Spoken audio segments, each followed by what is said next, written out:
Wow! Pero bago yan, ang ganda-ganda, bumibili sa Alice. Okay, yung paraffle natin, ha? Oo. Ako, ito wala na. Pwede na. Pwede na siya. Sinuot ko na siya. Hello, Miss Ray. Denise, congratulations. Sabi kanina ni naorat yung si DJ ko na Videoderm ay hindi sumusunod sa trend. Well, we have to agree na trailblazer talaga ang Videoderm. And now, Videoderm is an inclusive brand, hindi lang sa lalaki, sa babae, pero pa sa bata. I wanted to know, saan nanggaling yung idea na gawing inclusive yung mga brands ng Videoderm, including yung mga brands na nasa umbrella ng company? Si Sir, may anak din akong lalaki. So may pangangailangan din siya. Saka as a nanay din, marami din kailangan sa loob ng bahay. Kaya nga din tayo nagkaroon din ng barley. Isingit ko lang kasi nanay ko, nasa 70 plus na, inom siya ng inom, nag-hoard ha, ng ibang brand. Sabi ko, sigurado ka ba dyan? Gusto ko ako yung gagawa ng totoo at effective na totoong 100% pure barley yung laman niya. So nagkaroon po ng ganun na kailangan para sa buong pamilya dapat yung produkto mo. Yun. Kaya gusto kong maging household brand ko talaga.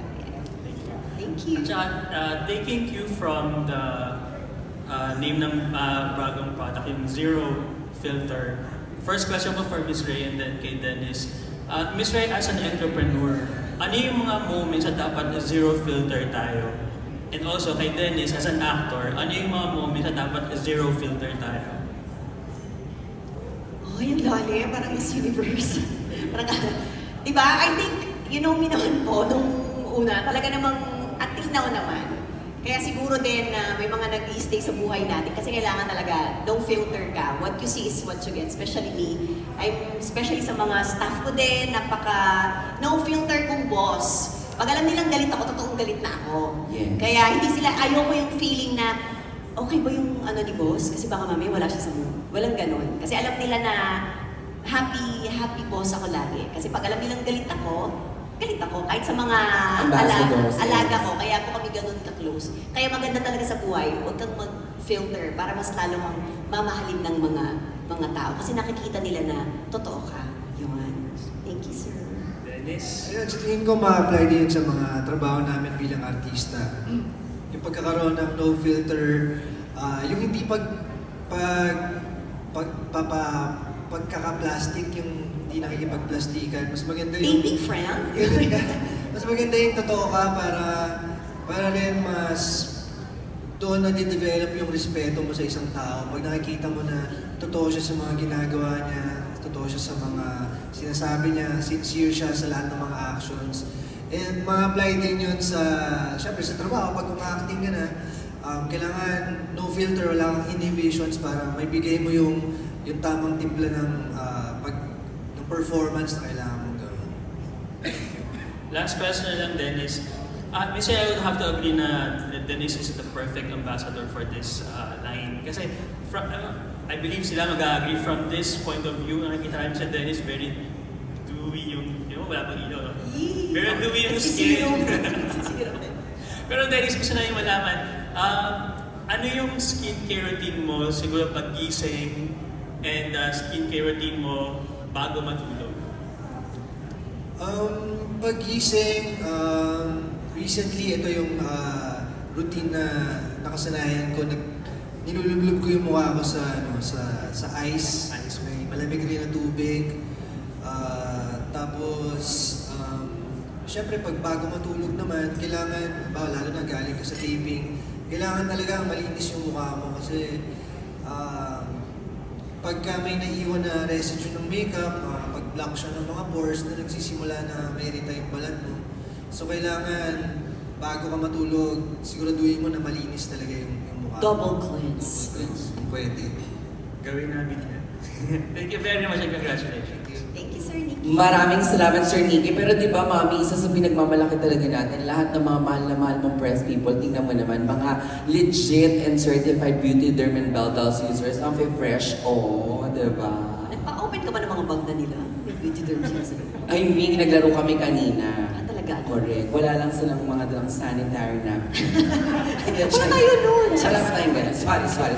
So, freaky namin yun kanina. Anyway, susunod tawagin naman natin mula naman sa Pika Pika. Ate Ana. Ayan, hi. Kay Dennis, related doon sa question ni Gorgie kanina. Kasi yung mga lalaki ang vanity, tago. So, hindi ba nahirapan si Miss Ray na kumbinsihin ka na i-endorse ang isang category pa rin beauty product. Tapos Belle Dolls pa nga yung pangalan. Parang hindi ka ba na parang hindi nakakamacho? Wala ka bang ganong apprehension? Well, sa totoo lang, hindi ko iniisip yung pangalan ng produkto. Ang iniisip ko yung kung ano yung nagagawa ng produkto sa'yo. And kapag naniniwala ka sa produkto at talagang ginagamit mo siya, mas madali mo siyang may share sa iba para may kaya na gamitin din ito. So, ayun, siguro pag pinaniniwalaan mo yung produkto, parang hindi na mahalaga sa'yo kung ano bang pangalan nito, ano ang itsura nito. Importante yung naitutulong niya sa balat mo kung paano siya na nakakapag-protekta, na nakakapagpaganda. Tapos, ang cute-cute kasi ni Dylan tsaka ang Bibo. So, pag nagkaroon ba ng baby line ang Beauty Derm, papayagan mo bang parang mag-model na si Dylan? Bakit naman po hindi? Siguro,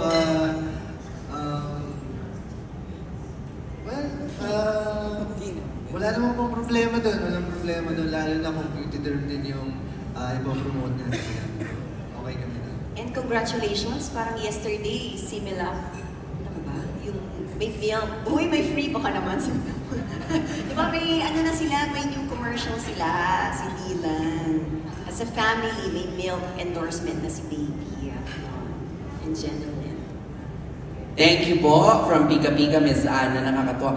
No nga, mami, no, baka pwede mong gawin siguro ng Captain Barbell Dolls. Actually, you know ang Captain Barbell? I mean, Anak, Belle means beautiful. Yes, Di ba? Hindi lang Captain. naman pambabae ang salitang beautiful ha. At Captain saka ang Bar- doll, si Jenilyn Barbie, siya si Ken Dolls. Correct. Bakit? Tsaka di ba, mami, yung Ray sa Japan, beautiful. Yes. Oh. Inside and out. Totoo yan. Yes. Ito na, ang huling magtatanong naman para sa ating press con bago natin panoorin ng sabay-sabay ang exclusive interview ni Ma'am Ray kay Mr. Dennis Trillo. Tawagin na natin mula naman sa Net25, Sir Cesar Batinga. Sir Cesar, kamusta dyan sa Muñoz?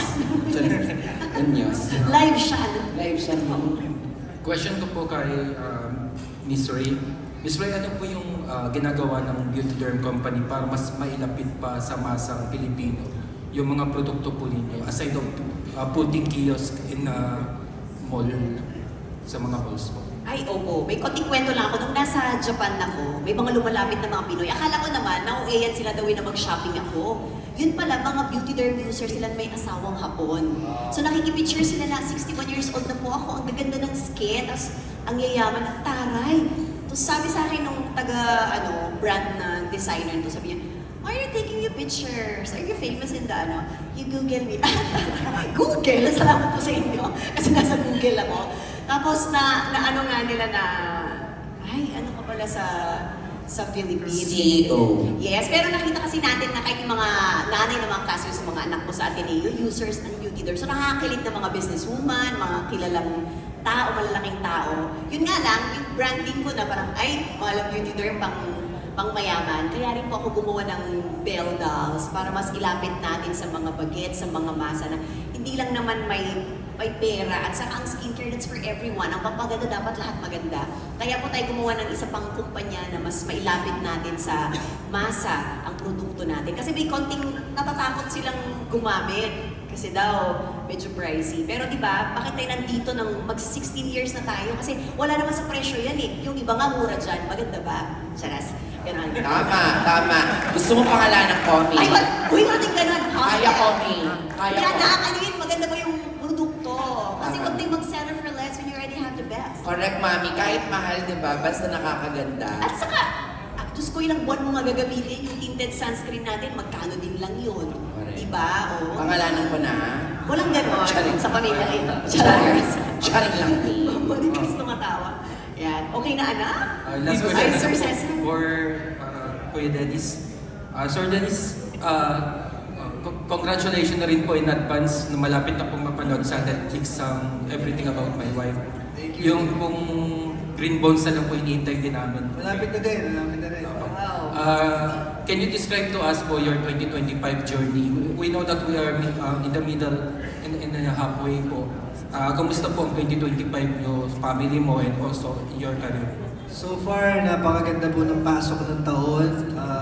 Nagsimula po kami na teleserye magkasama ng aking asawa. Marami rin pong mga blessings na dumating hanggang ngayon. Tuloy-tuloy pa rin at sana madagdagan pa habang lumilipas yung mga araw sa taon na to. Mas tumitibay lalo yung pagsasama namin mag-asawa habang tumatagal, lalo na halos araw-araw, hindi na kami nag-iwalay, araw-araw kami magkasama dahil magkasama rin kami sa taping, sa trabaho, pareho yung mga trabaho ginagawa namin. And dahil doon, mas napupunta kami sa ibang level ng pagiging komportable sa isa't isa. And sa tingin ko, maganda yung na alam niyo, yung patuloy kayong natututo habang magkakasama kayo and lagi kayo may na-discover na bago sa isa't isa.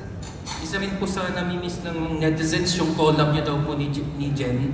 Kailan daw po ulit tutuloy po yung collab? Oo nga, yung kantahan nila. Ayun diba? na nga, hindi na namin maisingit ngayon yung dati namin ginagawa noon kasi medyo kumakain din yun ng medyo malaking oras sa schedule namin. Pero siguro kapag natapos yung show or meron kami mas maluwag na schedule, tsaka namin siya may babalik. Thank you po. Concert kaya tayo, ano? Alam mo, Mami, May piolo tayo, may Yes. Jenny. 16 All-star, years. may komedyante tayo, may mga singers. Yes, oo. Nakabuo na tayo. Hindi, tsaka Mami, nakalimutan natin i-mention, di ba? Kasama rin po natin sila nung nilaunch yung Bell Dolls before. Kasama sila Miguel Tan Felix. Oo, pero yun yung sa drinks. But this time around, for the sunscreen line, ito po ay talagang nakalaan for Mr. Dennis Rilio. O, di ba? Palakpakan naman natin ang ating newest